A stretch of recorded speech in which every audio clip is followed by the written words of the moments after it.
Hello, and welcome to Lore Watch, a roundtable freeform discussion about lore and our favorite video games. I'm your host, Joe Perez, one of several lore-focused folks from Blizzard Watch, and I've got my stupendous co-host with me today, Matt Rossi. How you doing today, Matt?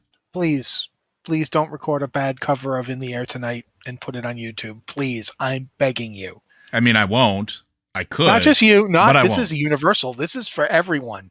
If you are like, you're walking along and you're like, I'd like to do In the Air Tonight, but I want to do it like a ska fusion with like extra. Don't you badmouth ska. No, there's nothing wrong with ska. In the Air Tonight should not be ska.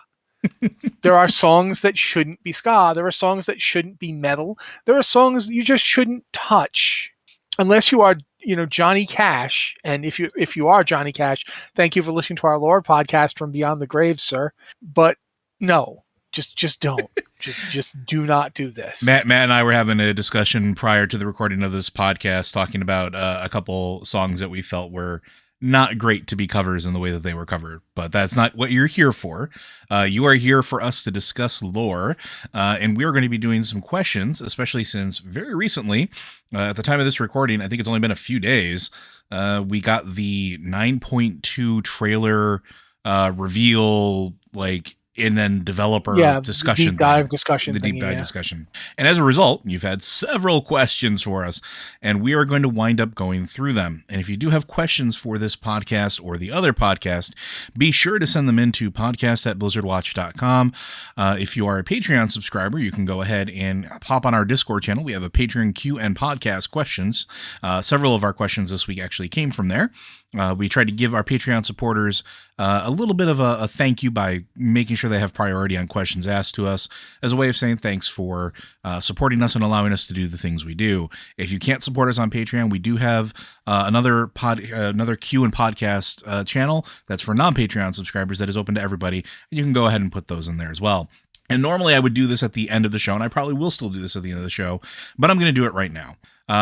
As a reminder for those of you that are listening, Blizzard Watch is a completely fan-driven website product. Everything we do is funded through Patreon. As of right now, we are actually below our normal operating level, and that makes it very difficult for us to keep doing the things that we are doing. We understand that money is tight for everybody, times are tough, but if you are listening to our content and you enjoy it and you can do so, please consider joining our Patreon over at patreon.com/BlizzardWatch. That allows us to do shows like this. This allows us to do shows like the Blizzard Watch podcast.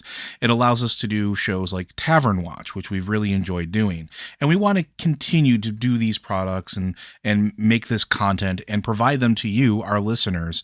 And it is something that we really feel strongly about, and we hope that you feel strongly enough to continue to support us. Again, thank you very much for those of you that do. We do appreciate it, because without you, we wouldn't be here. But without further ado, we're going to go ahead and get into a set of questions. Our first question comes from Lord Soth. Lord Soth here. So I'm listening to yesterday's stream. This is from 11.9, so it's been a bit. And hearing you guys talk about time travel. What if the next expansion starts with us in the future, like 1,000 years in the future, and the 0.1 and 0.2 patch are horrible dystopian future. Then the 0.3 patch, we figure out how to go back to our time, and now we have to stop the future from coming to pass. Matt, how do you feel about time travel? I love time travel, but I don't like when the same three storylines get done in time travel over and over again. Various, like going to a dystopian future, seeing that it's dystopian, and then going back to try and fix it. Goes back to Albert Finney in The Third Level. I mean, it's the whole premise of Time After Time, the H.G. Wells focused time travel story. The Time Machine by Wells is about that. I mean, he was basically saying, look, what's going to happen with the runaway capitalism? We're going to have these monster people, and we're going to have these Eloi who don't even, it's been done a lot. The Terminator is that, I mean, I'm not saying it couldn't work and it couldn't be fun. But personally, if they were going to do it like we're 1,000 years in the future, I'd love it if we ended up in an Azeroth that was just super awesome, not necessarily without dangers and perils, because, that's what we do. That's kind of my gig. If we go to a place that's like full of nothing but sunshine and happiness, I yell at things and hit them with weapons. I feel like I'd be out of place. Like, does anybody need any? Yeah. Does anybody need anything yelled at or hit? No. We're all living in peace now. We pacifist orcs of the pacifist orc clan. Are there any non-pacifists? No, we're all pacifists. Oh, okay. My friend here, I guess he can heal the wounded. Oh, no one gets sick or wounded here. Like, okay, what are we supposed to do here for three patches? So I would like there to be stuff. There'd be stuff to do. Like there'd be adventure in dangerous places and all that stuff. But it would be nice to see, to not see, oh, hey, we're in a dystopian future that we have to go back and prevent from ever coming to pass. It would be nice to be like, oh, we're in a really nice future, not utopian perhaps, but there they pulled it off. Unfortunately, it was 1,000 years from our. I'm reminded of the Legion of Superheroes. Yeah. Okay. Okay. Because in that, Superman as a boy, he was in his teenager years. He met these three teenagers who knew he was, what he was. They knew he was Kryptonian. They knew he had superpowers, and he was like, "What? What would how do you know this?" And they eventually revealed, "Oh, we're from 1,000 years in the future, a future that's very much based on your legacy. You want to come see it?" And then he's like, "Yes, okay." And so he goes to 1,000 years in the future, and there it is. It still has adventures and wonders and dangers, but it's Earth has united. There's this United Federation, like not the United Federation, that's Star Trek, but there's the United Science Earth thing. There's the United Planets. There's a lot of stuff going on, and it's cool and amazing. But it's also in the words of Q, it's got stuff to satiate the senses, but it's not for the timid. There's like space whales and evil supervillain organizations. There's stuff to do in the future, and he hangs out and joins their group for a while, and it's really cool for him because it's at that time in his life he hadn't met anybody else with powers. He didn't know anybody like himself, so it was a way for him to get to experience this is kind of what your life will be like without because it's 1,000 years from now. It's not that hard for him not to find out too much. Because, A, they don't want to show him too much and have him screw up the future. And B, some stuff was lost. Things happened over the course of 1,000 years. And that's the kind of thing I think it would be really cool if you go to the future and, they don't necessarily remember the Alliance or the Horde, but they might know about you, And I hear a lot from people that they don't like in WoW that they're so powerful and heroic, that they miss the days of like hunting rats in cellars, and I've never really believed that for myself. I don't feel that way, but I do think it'd be a cool way to have your cake and eat it too. Because 1,000 years in the future, sure, maybe your legacy is enshrined. You're the Maul Walker. You're the one who defeated Deathwing, but nobody recognizes you. Nobody looks at just some person standing around there and thinks, "Oh yeah, that's the person who did X, Y, Z." And and even if they do, that person's just dressed up like them in celebration of whatever, because that's a thing that happens sometimes. Yeah, and so you could have this completely anonymous experience where you see the world that you and other heroes like you shaped, but nobody really knows you. If you tell people your name, they're like, "Oh yeah, okay, sure you are." No, really, I am. Oh yeah, okay. Look, I got some rats in the basement. You want to go take care of them? I can give you a couple of aluminum pieces. Does it spend? I guess. All right, sure. Why not? I've killed rats in basements before. I don't dislike the idea of us going to the future. I'm kind of tired of, everything's broken and horrible. Yeah. We got to make sure this doesn't happen. That's nothing against you for suggesting it. It's just not something I personally am too interested in seeing. And I'm kind of in the same camp, right? Like I don't mind the whole idea of time travel, but I'd like to have a different twist on it. And to me, it's just the dystopian thing is sort of, I don't want to say overdone. But it's very omnipresent, right? It's something that happens a lot, and it's a very easy place to go. And I think the harder storytelling, the more interesting storytelling, is if the world isn't broken. It isn't a dystopian future. Like one of the, not to go like completely off to the side, it's a horrible movie, but one that I absolutely love is Demolition Man. And it starts with the basic concept of the world is fixed-ish. Mostly. It's not dystopian. There are some that are being pushed underground or whatever, but at the surface level, people don't get sick. There's no longer disease. I still don't know what the 3 seashells does or how you work it, but that's a thing that happens there too.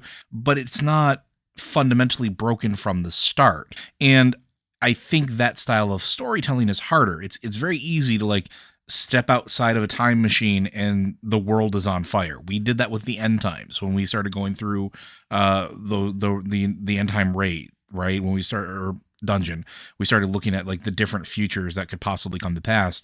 Those were all broken futures. Those are all things that were horrible. Instead, maybe there's something sinister that lurks underneath, or maybe it's not as utopian as we think.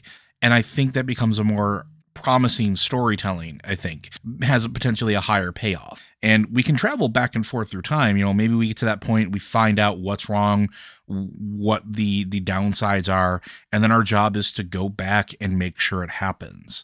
Or now we know what we're fighting for, or we know that what we're trying to go and accomplish, like we have an idea. Because that's the other thing too, right?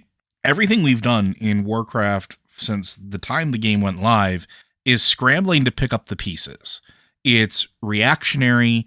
It never looks to the future. It's always in reaction to some great omnipresent threat. And to me, and this might be a minority opinion, we kind of lost track what exactly we're fighting for, or what exactly we're trying to do. Everything's just been about base survival. Even now in Shadowlands, we're at the point where it's base survival. We're trying to keep the universe from being completely rewritten. And it's an omnipresent cosmic level threat. But what does that mean? And giving us a glimpse of the future, giving us a glimpse of something where like we succeed, now we have a carrot on the stick. We know what we're fighting for. We know what we're trying to accomplish. And we know that it's not futile, if that makes sense, right? Because it's easy to say in 1,000 years in the future, everything is great or everything is awful, but our characters have no idea what 1,000 years in the future is going to look like. Heck, our characters don't know what 25 years in the future is going to look like at this point. Mm-hmm. And I mean, Warcraft has gone through some very big cataclysmic changes multiple times, whether the opening of the Dark Portal with literally cataclysm happening, with the Legion storming back down, and these things have shaped the landscape, and these things have shaped societies and shaped like geopolitical borders. It's one of those things where like at the start, and it's only been 17, it's been 17 years in game time. In that 17 years, a lot has happened that if you would have asked like a common person, what do you think tomorrow is going to bring? They're going to have no idea. They wouldn't have expected the Legion to come burrowing out of space. They wouldn't have expected Deathwing to come blasting through the crust of the earth. Like none of that stuff would have been expected. And I think that's part of the thing. We don't know what tomorrow's going to bring. So giving us a glimpse of what tomorrow is, I think would potentially be pretty cool. Yeah, I mean, one way to think about it is, imagine if the past 120 years of human history had taken place in 12 years. Mm-hmm. Like, go back and think of everything that's happened since 1900. It's now 2020. Imagine you start in 1900, everything that happened in that century and 20 years happened in 12 years instead. World War I, World War II, the development of flight, the atomic bomb, travel to the moon, just all the various other wars and brush wars and events, 9/11, war on terror, war on drugs, all of it in 12 years. That's kind of what Azeroth did. Like, if you actually stop and think, if you go back all the way to Warcraft 1, you're looking at like maybe 30, 35 years at this point, from Warcraft, the original Warcraft, to right now. And imagine Stormwind got destroyed. Orc invaders came through a portal from another world. They're still here. The Lordaeron got destroyed by undead. The Prince of Lordaeron became the Lich King and was leading the undead. Demons invaded. Demons invaded again. Just after a while, you sit there and go, wow, okay. But the big dragon who almost blew everything up was between demon invasions. Like, he was relatively sandwiched by demons invading. After all that, we just had an old god practically almost destroy the world. And then we immediately had to go step through a big hole in the sky and go to the land of dead people. It's like, what? There hasn't been a lot of breather space in this game. If you think about this world as a world people are actually living on, it would be nice to do an expansion that gave you some of the breather space that said, okay, we're in the future, things have happened, this is the way it is now, and you don't have to like have the expansion be all about, here's another cataclysmic thing happening right now. Like, Imagine, like, in the past, think about at the end of Legion. The end of Legion, we just managed to stop Sargeras from destroying the planet, and immediately a war breaks out. Mm-hmm. It's like, Sylvanas, couldn't you have waited like a week on this? Maybe take a month off, or go to the beach or something. I just, my word. So yeah, I think Joe's right. It would be nice to have an expansion where you get to look at what might happen in a positive manner. You might actually see some good things that you'd want to try and make happen or preserve. So yeah. Yeah. Well, hopefully that answers your question. But I think we're going to move on to our next one, which comes from our friend Roxy. And this one is, greetings, Watchers. It is I, Roxy, Goblin Shaman from Hyjal, US. With the reveal of 9.2 Eternity's End and the claims by the team that this marks the end of the current Warcraft chapter, this got me thinking. Eternity's End is also the name of the Night Elf campaign in Warcraft 3. The story of Warcraft was altered in incalculable ways with the release of Warcraft 3.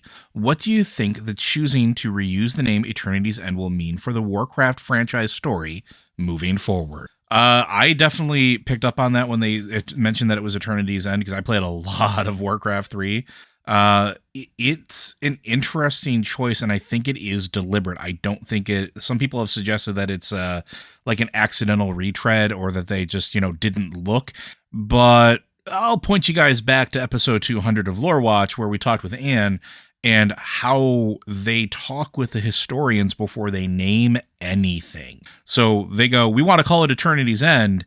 And if that wasn't intentional, the historian would be like, well, yeah, no, this is where we used it already. So 100% this was intentional. I would be willing to put money down on that.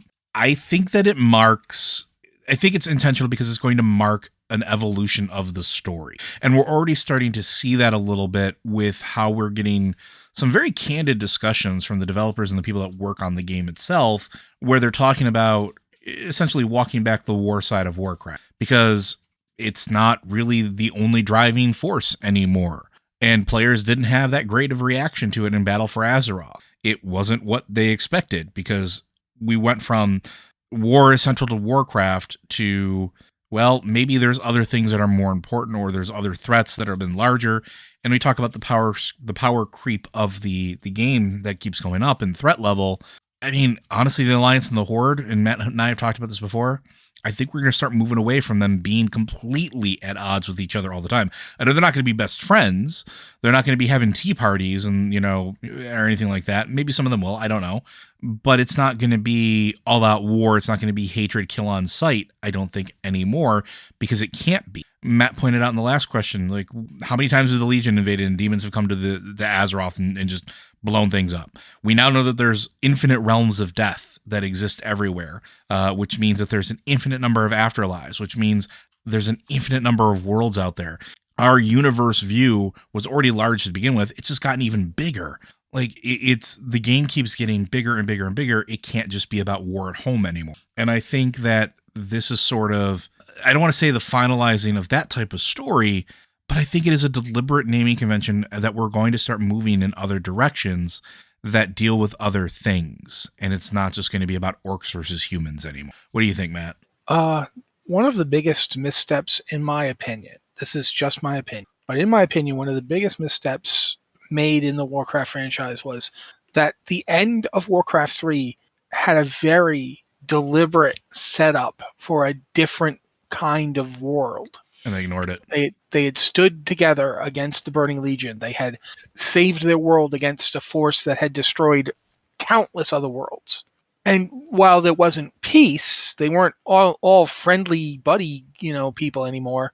There was mutual respect for that moment and a chance to make something with it. And because World of Warcraft decided to immediately go with factions and making factions important as a gameplay element, not a story element. In the story, you could easily have had a world where the factions still existed in story without having it involve the characters. Like, it never had to be something where you can't play with this person because this person is an X and you're a Y. That did not have to be the case. They chose to make that the case. As a result, I think that really kept the story from going anywhere, because it spent, when you start playing it, it spends like the first 2.5 years of World of Warcraft simultaneously trying to tell the stories from both faction sides, so you have completely different quests for each faction, obviously. And yet, why don't they? If they're just going to be hostile, why aren't they fighting? Like, well, we're moving towards the fighting, and it's like, then that's what you're doing. And it really did lose the chance to have a different world, the chance to have, like, to see what became of Azeroth when the Legion was dealt with and they had a moment of relative peace. I'm hoping that this, with Sylvanas, whatever her ultimate fate is, she's no longer anywhere near the leadership of the Horde.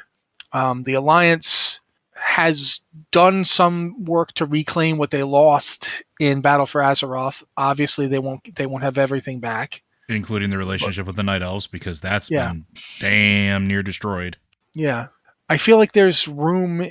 Maybe I'm hoping Eternity's End the second time around actually goes into exploring the differences between what came before and what we have now. It's like we had Thrall and Jaina going like, "What's different this time?" And she said, "We are." It's time for them to prove it. Mm-hmm. It's time for that be that difference. Show us how you're different. Show us how you're not going to make the same mistake. So I'm hoping that that's one of the reasons this is named that. I don't know. It could just be that they were like, "That sounds cool," but I'm hoping that they're going to post this. We're going to have a different World of Warcraft. Not that you can't still have a World of Warcraft, but that it's going to be different, that there's going to be a move towards stories that don't force you down. Like, I feel like they understood this after they did it. The opening of Battle for Azeroth, the Horde attacking Darkshore. It wasn't just if you played a Night Elf or if you played a Alliance character that was bad for you because you lost something. It was that Horde players had no agency in it. Yeah. Your options were go do this thing or don't.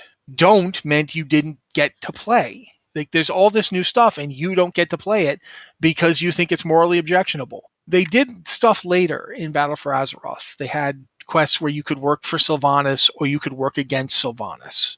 They did more effort into giving the dissident players an option. Imagine if they'd let Horde players straight up rebel and go find, there's like somebody, like maybe Eitreg in Orgrimmar, like pulls you aside and goes, "Listen, we need somebody to go there and try and stop this on the down low. Don't get caught. Don't let you don't want to cross Sorfang. Don't do something like that. But try and warn the people. Try and prevent as much suffering as you can. We need to know what she's doing." They could have put that in there, and then now you go in and you do the different quests, and now you've got some agency. I feel like maybe we overuse agency, but in this particular case, I think it would have been something that would have been good. I think it would have been useful. But that's just my take on it. I don't know what them using Eternity's End really means, aside from the fact that it, in a way, the Shadowlands are an eternal place, but come what may, I don't think they're going to be the same after this. I don't think there's going to be an Arbiter, because Zowal ripped the Arbiter's, the sigil out of the constructed Arbiter, reclaimed his position, and clearly has not actually doing it. So in a real way, there's no Arbiter anymore, and there might never be one again. So the Shadowlands, as they have existed eternally, might be done. Especially since we're going to have our hands on a Forge of Afterlives. What is that going to mean? Are we going to make a new Afterlife?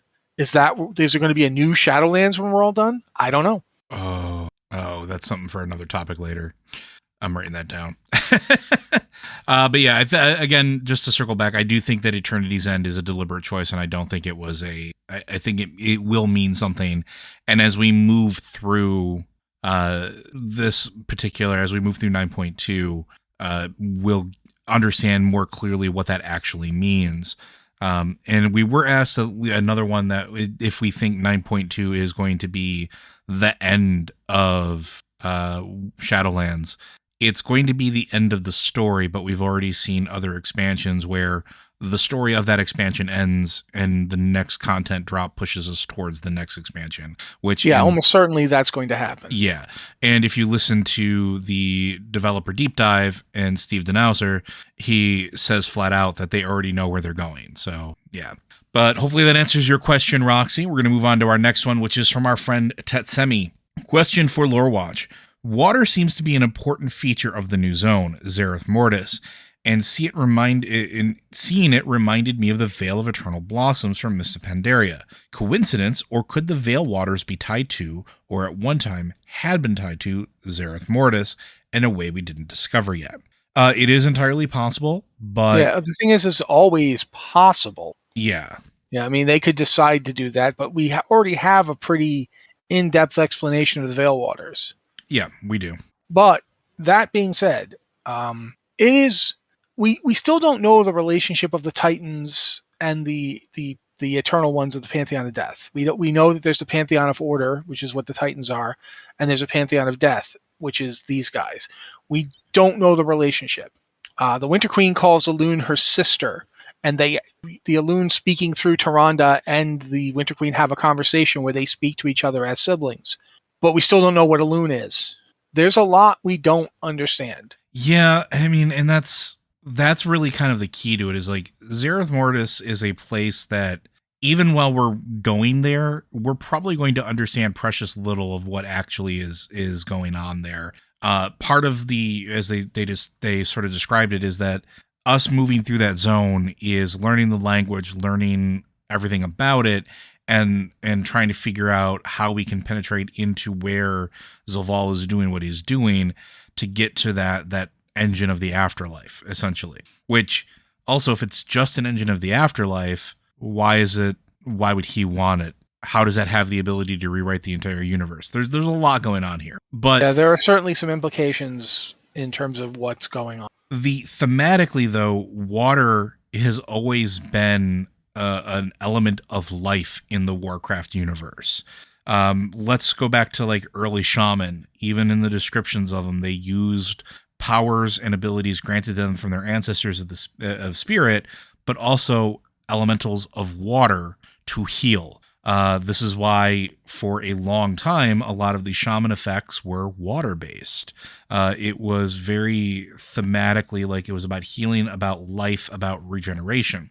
And when you look at some of the other societies that revere water, it's very much the same thing. Even with the Veil of Eternal Blossoms, it's almost like a cradle of life when it comes to that particular well, the Well of Eternity, the Sunwell. These are all places that have a theme of fonts of power that revolve around water, essentially. And I think it's very fitting that Zereth Mortis is a place that uses water as a barrier. At least that's what it's being described as.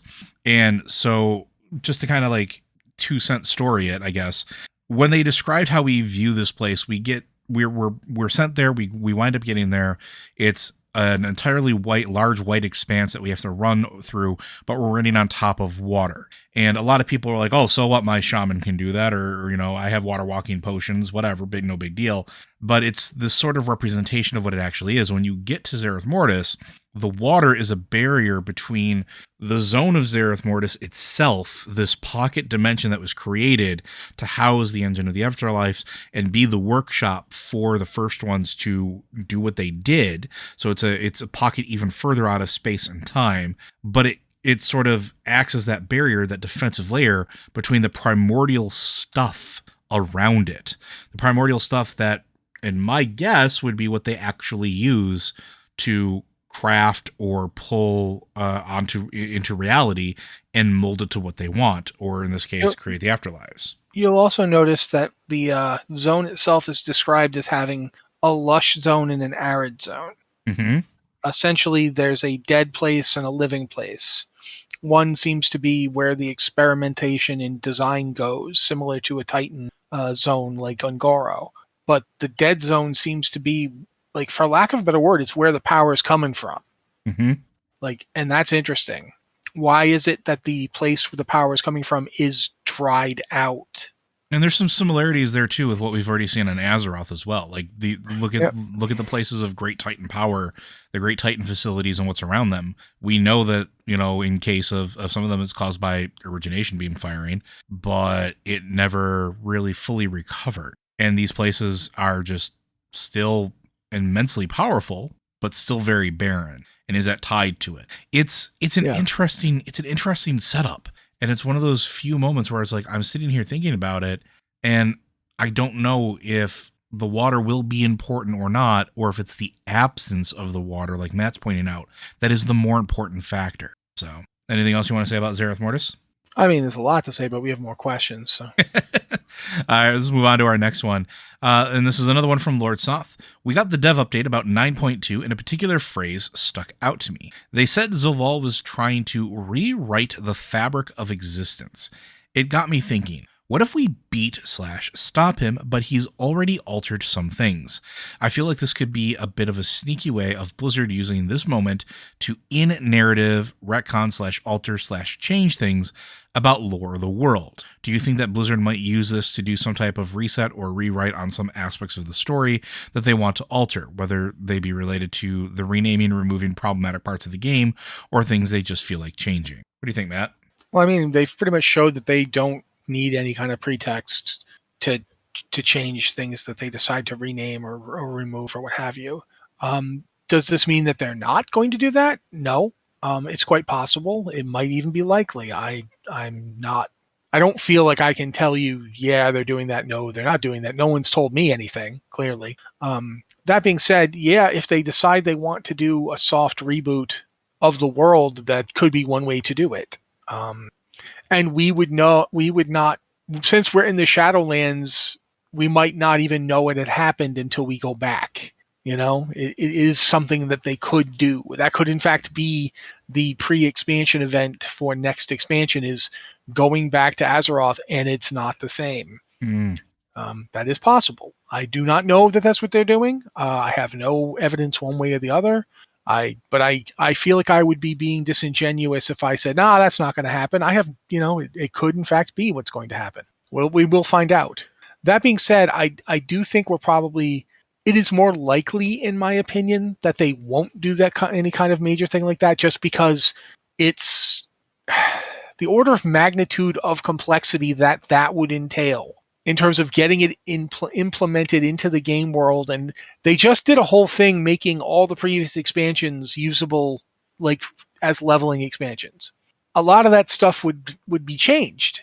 And then you'd have to figure out, okay, what parts were changed and where. And it is a lot once you start pulling at threads like that. Just look at what happened with Cataclysm, and they didn't even retcon anything, really. They just moved things forward a bit. Mm-hmm.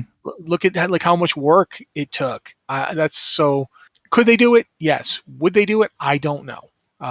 It is certainly something I think is possible. Joe? I don't know that it's going to be an agency of retcon as far as that goes, or altering the past. And I think maybe we need to look towards the future. Going back to the first question, traveling 1,000 years in the future and learning what happens to Azeroth is all fine and dandy. But what happens if at the end of this we stop Zoval in the middle of doing whatever he's doing, and we happen to stop him at the point of beginning the unraveling process? He hasn't stitched anything together yet. He's just starting to pull it apart. And if none of the other folks in the Pantheon of Death, who seemingly took all 4 of them to stop him the first time, and now we know Denathrius is on his side, we know that he definitely has elements of other forces that he can call on if he really, really needed to, which he probably would. So they don't even have all 4 of the other Pantheon of Death to help. Plus his forces have grown exponentially with all the souls he's been fed. He's made whole again, totally. If nobody else can wield that power, does the unraveling of the universe become the starting point of the next expansion? And does it become a race of us trying to find the last first one, or find the Titan that can, step in or work with the Pantheon to stop the unraveling of the universe and put things back in some sort of semblance of I don't want to say normalcy, but just something that's not completely destroying itself. Also, there is actually another possibility there, though. Mm-hmm. We can use first one life way gates. We absolutely can. It's quite possible we do that. That might be the end of this expansion, as we step in and we reformat things as best we can. And since we're not Eternal Ones or First Ones or Titans, that might not go exactly the way we wanted it to. If they wanted to like work in changes in a way that is rooted in, why are things different now? That is one possibility. The other possibility that Joe just laid out is another thing that might happen. It might even touch into why he wanted Azeroth. Mm-hmm. Because he wanted Azeroth. He said so. He had his minions say that he was going to claim the world soul of Azeroth. And we What did he need we it still have for? no idea why everybody wants Azeroth. We don't. We know everybody does. Why? Yeah, so Fair enough. I don't mean to interrupt you, but like you got a point there. We don't know what the deal is.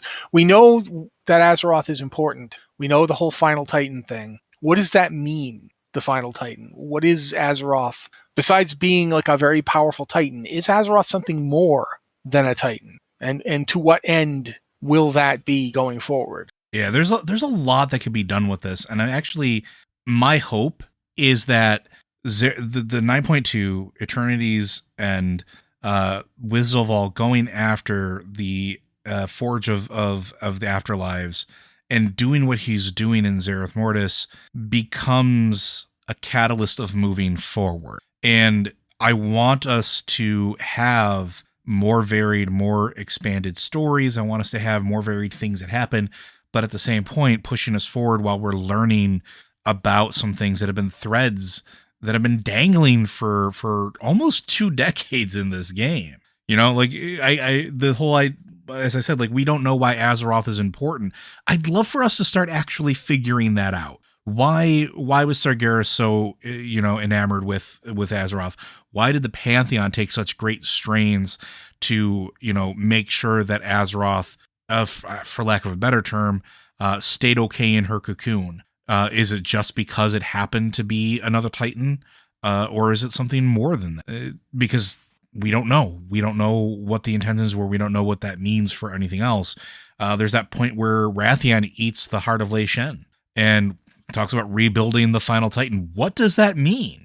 There's so many things that we don't know that this could start being a catalyst for receiving the answers to, because again, this is a cosmic, cataclysmic, potentially event, and we're at the place where everything started. We're at the place where the first ones started doing whatever they did to create the universe, create the Shadowlands, order things, or start things on their path. And there might be hints here, or there might just be flat out, here's what it is.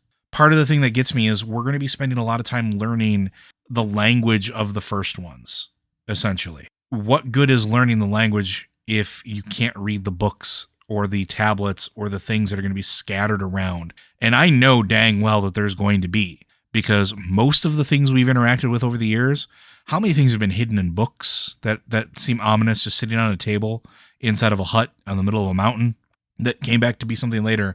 That NPC, I can't remember his name, but the ogre, the mad one that had the journal entry that led us down to the path of N'Zoth years later. There's so many little tiny things that they hide in game like that. Language is important. And with us learning the language, I want us to be like finding out things, like maybe coming across a workbench with notes from one of the first ones or something like that, where it's like, add 1 part Titan, 1 part light, 1 part void, have entity comprised of all elements of the universe, and go forth. The other interesting thing too is, and this might be a little sidetracky as well, I also find it really interesting that there's going to be Constellars in here. Like, we always knew that Constellars were tied to the Titans in some manner. We knew that they were a race that existed. Well, now they're here too. They're in Zereth Mortis. What does that mean?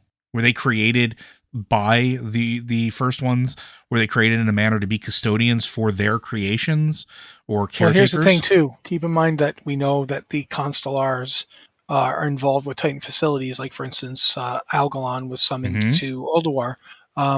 We also know that Helia had a Constellar. Yep. Harboron. Yep. How did she get it? Did she summon it? Did she corrupt it? Why was Harboron there? And we know that they can be corrupted now. Yeah, well, that's the thing. Is this thing here because of the deal Odin made? Is he there because he gave his eye, and thus, by having the eye of Odin turned into the eye of the jailer now had access to Titanic things? There's a lot to this that we don't know yet. That's just one possibility. It may not even be. They might be there because the Constellars might actually serve the Titans, but they serve the Titans because the Titans are the power in the mortal plane. There might be constellars in in every plane where there's powers to be served. There could be light constellars inside the actual light. There could be in the realms of life. There could be life constellars. There could be fell constellars that we've just never seen. We don't know. And for that matter, fell constellars might in fact be some other demon form. The equivalent of constellars might be like pit lords. Mm-hmm. We don't know. We have not seen enough to make that judgment yet. There might be void constellars. That would be fascinating. So, yeah, I mean, this is all just type supposition. I don't have an answer, but I do think it's interesting to think about what that constellar means in terms of like what the relationship is between the Eternal Ones and the Titans and beings like Elune, who seem to basically travel between both groups. Like Elune's obviously got some kind of relationship with the Winter Queen, and Elune was also obviously involved in the ordering of Azeroth, because it wasn't anything to do with Aenar. It was the tier of Elune. Mm-hmm. That was one of the pillars. And when we find Aenar, she's on a world called Elundris. And when we get the new tier that's created in Shadowlands, because there is very clearly a new tier that's being created, because it's what's used to jumpstart the heart of the forest, it's created by Elune inhabiting the body of Tyrande as the Night Warrior. Mm-hmm. It's her tier. Like there's a lot going on. Yep.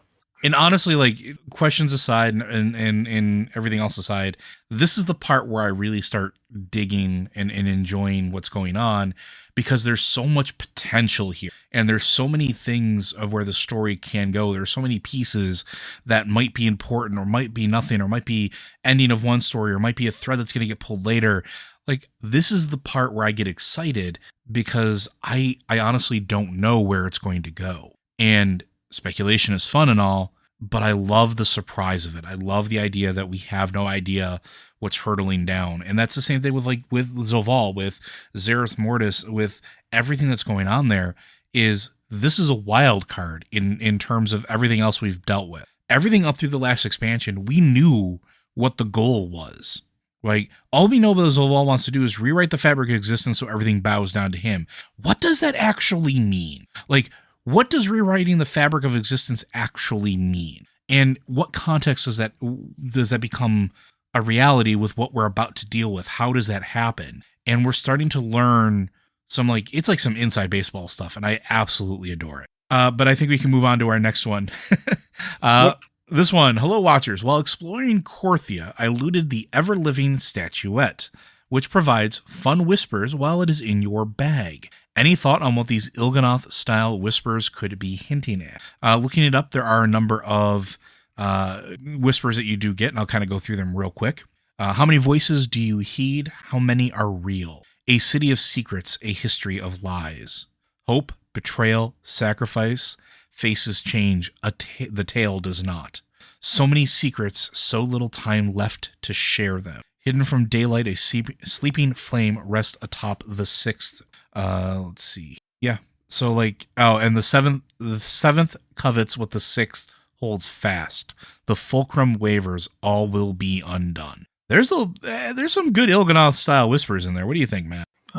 Yeah, I don't know. Sorry, a city of secrets, a history of lies. I mean, it could be, any city. These are super vague. I mean, I think once we actually start seeing stuff, we'll notice the idea of like the hidden flame, a sleeping flame lifts atop the sixth tree. That definitely feels like it's aimed towards world trees. It does. But, I mean, I don't know if you could say that what happened to Teldrassil was pretty sleeping. I mean, or is it hidden? The thing is, it is hidden from daylight, right? It is. It was supposed to be.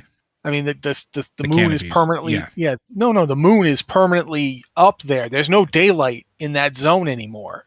So if we're talking Teldrassil, which would be the sixth tree, the sleeping flame is hidden from daylight. What does that mean, though? Does it mean that the tree is going to catch fire again? Does it mean that the fire that destroyed the tree is metaphorically also the fire that nearly consumed the world, and it's still waiting to burst forth again? I don't know. But there's a lot here to think about. It's similar to, like, as you pointed out, it's similar to the Il'gynoth things, like the whole idea of the ring submerged in water. Mm-hmm. The seventh covets what the sixth holds fast.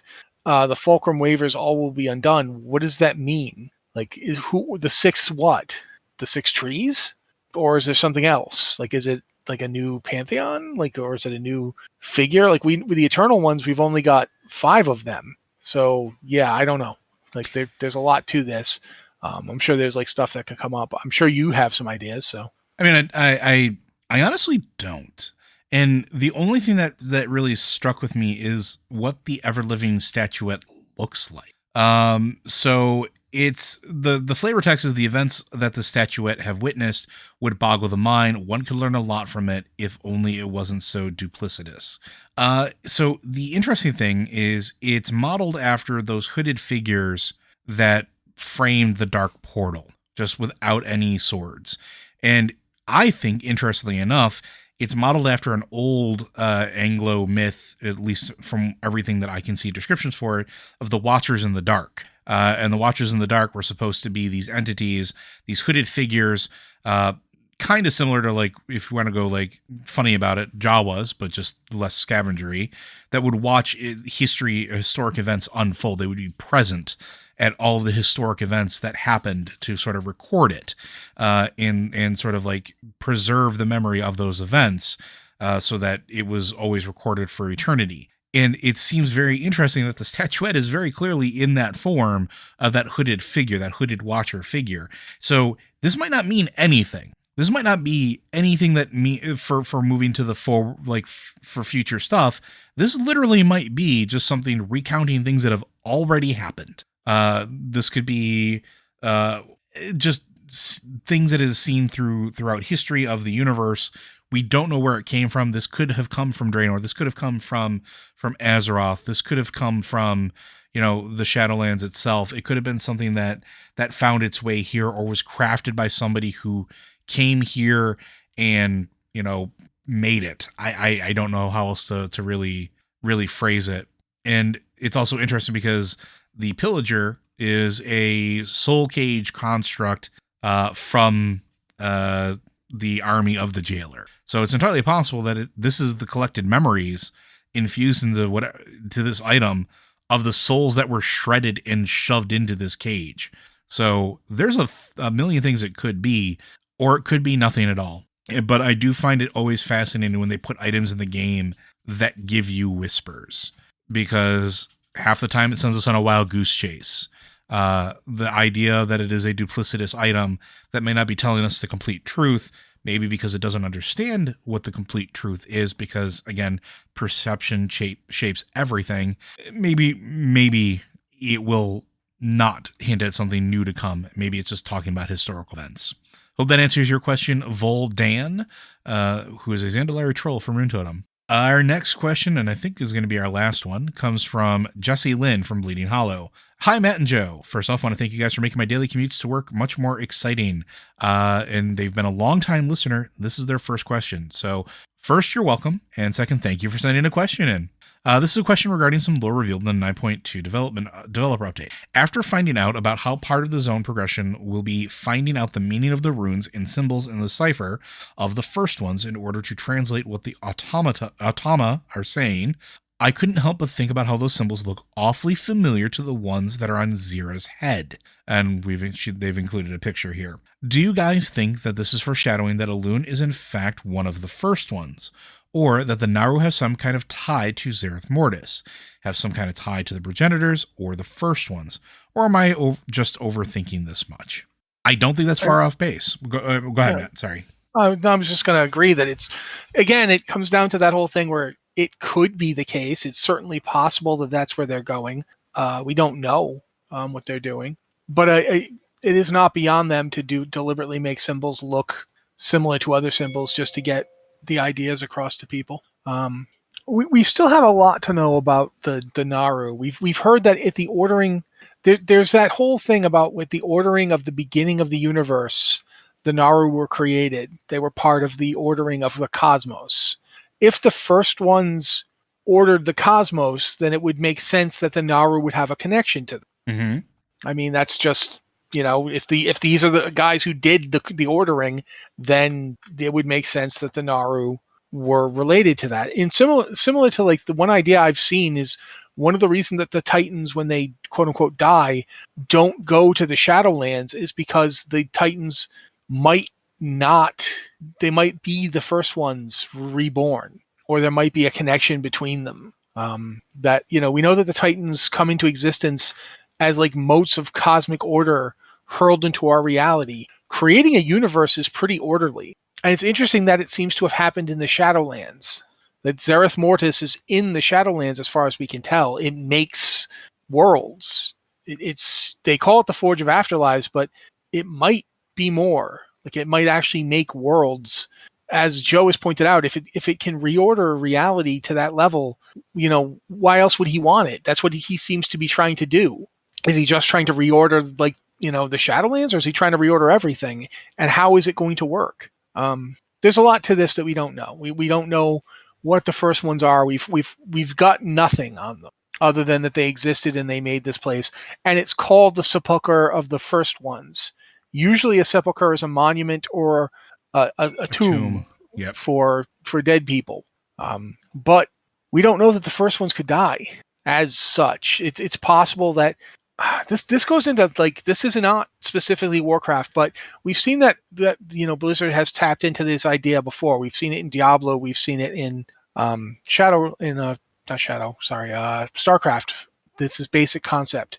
There's a concept in Hermetic and Kabbalist thought that the universe only exists because the entity that was everything was nothing because it was everything. The idea that, you know, until you have until there are divisions, until there are things you are not, you, by definition, you don't have any distinction. It's invariated. There's nothing to know because there's nothing, because everything is the same.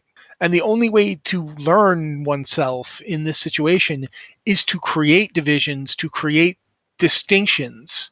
Like the idea of the plane of separation, where you separate all the good from all the evil, and now you've got this. These things are good. These things are evil. Now you've got a distinction. Or you separate all the light from all the shadow. Before, if you don't separate the light and the shadow, then you don't have light and shadow. Does that make sense? Yeah, like if everything is just luminous, then there's no shadows because everything is just this luminous stuff. But there's no light because A, there's nothing to see it anyway. So even if there is light, there's nothing there. And B, if everything is the same, it's not lit. You know, and so there's that concept of separation being the means to ultimately the universe learning and understanding itself. That it fits in with what we know about the origin of the light and the void. That the void came from eddies in the light, and the light, you know, became more concentrated and began casting shadows. That's part of what we've been told in the past. We don't know if it's still considered, you know, valid. But the thing is, the Grimoire of the Shadowlands that came out is written by brokers. Mm-hmm. And it's written in an attempt to understand the mortals that are coming through into the Shadowlands. It is no more authoritative than the Chronicle books, especially the one that seems to be written from the perspective of the Titans and the Titan Forged. All of these things are written from a perspective. So it's possible that the first ones, or perhaps even the first one, who knows, created the universe to gain a perspective because it wouldn't have had one before. And in the process, it created the various cosmic forces, the void, the light, fel, arcane, life, death. You know, these things came into existence because they were distinctive from each other. They were you could define something by them. And this whole process, souls going into the world and then coming back out as anima, and then, you know, feeding the Shadowlands and souls returning, that could be literally the first ones coming to understand themselves. And they very well may have entered our reality before as, say, Titans. That's one possibility. Perhaps when they did so, they sundered themselves, and their essence also remained in the Shadowlands as the Eternal Ones. You know, it's quite possible that the reason that the Winter Queen and Elune are siblings is because the Winter Queen and Elune are the same being. Yeah, and we've talked about that a little bit in the past too, which there seems to be some potential synergy there, right? Like, and I don't know if we're gonna get anything that proves it or disproves it or whatever. But I always find it fascinating that the Pantheon of Death and the Titans all embody an aspect. And it's not that they're not complete, they are beings, but they all have something that they specialize in, and they all seem to have certain very personality characteristics. So what Matt's saying about, what if this is all because the first ones were trying to understand themselves or understand essence of themselves, I could kind of see that. And we've talked about there's some parallels with how Diablo in their universe was formed with a great entity that split itself apart, and then everything just kind of went down from there. But it's kind of like, what if that's the same thing here? What if the first ones were like, that's why the Shadowlands exist, that's made off of the flesh of the first ones, and that the Titans are an aspect of a first one or multiple first ones, or the Pantheon of Death are aspects of them, and that's why things like Elune and the Winter Queen are siblings, because like we've posited maybe they were cleaved or cloven from the same essence, the same person. Yeah, like maybe one is that being dead and the other is that being alive. Mm-hmm. I mean, we know that there's a pantheon of life that we haven't seen yet. Is Elune in that? And is she the literal opposite of the Winter Queen? Does she have her court? And, in that court, is Anshe there? Or is she both Anshe and Musha? Is she also the sun? Like, just because the Tauren think of them as different beings doesn't mean they are. Just because the Night Elves only worship the dark aspect of them, the moon aspect of Elune, doesn't mean that's all there is to Elune. Yeah. We don't know. So it would be really interesting to find out more, but for right now, you're not off to be thinking about this. You're overthinking it if you just, that's up to you. Do you, spending some time thinking about this means you're not thinking about something else that's terribly wrong in the world. So I don't see a problem with thinking about this. It's like, yeah, it's definitely better than thinking about the other things going on. Infinitely preferable. Yeah, I honestly just if you're having fun, if you're enjoying what you're doing, then there's no problem here. If you spend literally like 80 hours in your basement with a chalkboard, not eating, not sleeping, don't Charlie Day it. Do not Charlie Day it.